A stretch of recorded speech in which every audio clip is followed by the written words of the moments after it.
Hello guys, good morning. Welcome back sa ating YouTube channel, RM Vlogs.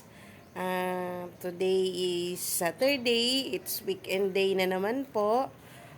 Kumusta po kayong lahat? Kung ako po yung tatanungin, hindi masyadong okay.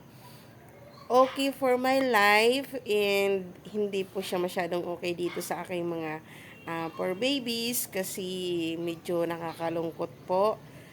Hindi ko nga po pala na ano sa inyo na ikukwento pa ang mga nangyayari dito sa amin. Super hindi maganda po yung pasok sa amin ng 2024 for my four babies po. And at hanggang ngayon, lumalaban pa rin tayo sa battle ng natin sa journey natin sa ating mga fur babies. So, for today's video ay ipapakita ko sa inyo ang ating routine na naman sa weekend. Kagagaling na naman namin ni Chard Cabalbon TV sa palengke. As usual, ang ating daily routine pag weekend. So, guys, ang ikukwento ko muna sa inyo ngayon ay about sa aking uh, isang poor babies, si Choco, kung nakikita nyo po sa mga sumusubaybay po sa aking channel. Isa po si Choco sa aking poor babies.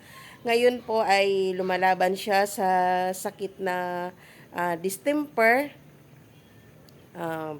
Inaalagaan ko po siya ngayon.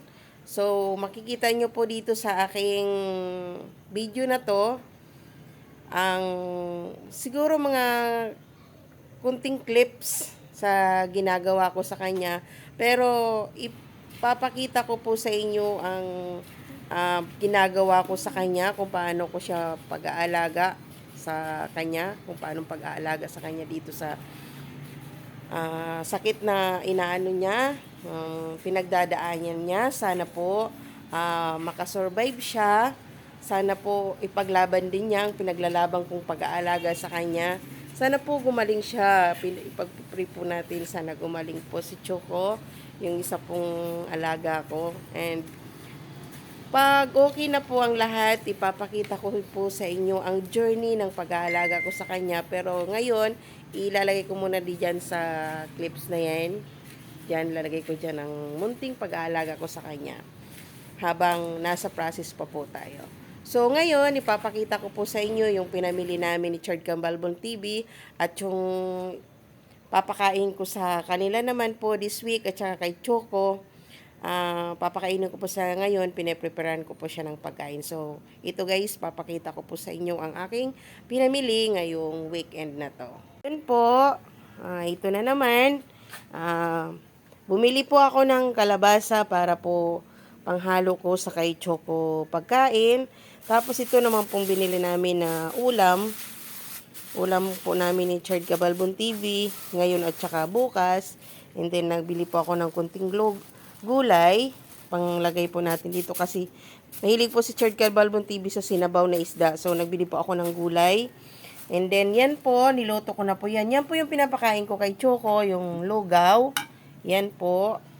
So, yan din po yung niluluto kong pagkain ni Choco. Kasama po ng lugaw. Ayan.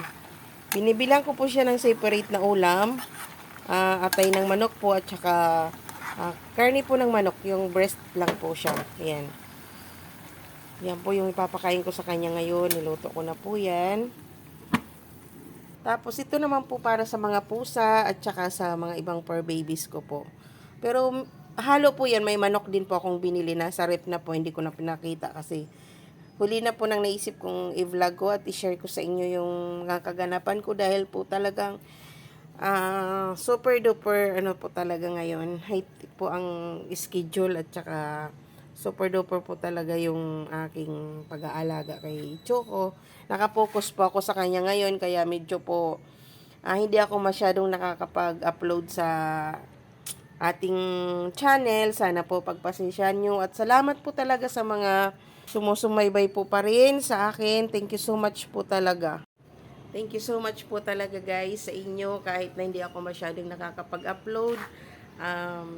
Meron pa rin pong nanonood at marami pa pong nanonood talaga.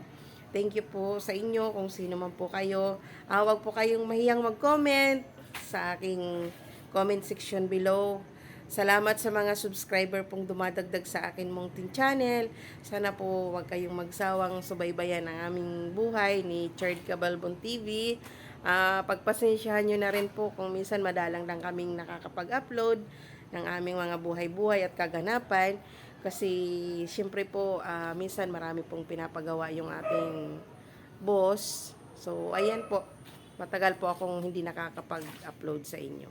Pero thank you so much po, na-appreciate ko po lahat ng panonood nyo at pagdadagdag po na aking subscriber.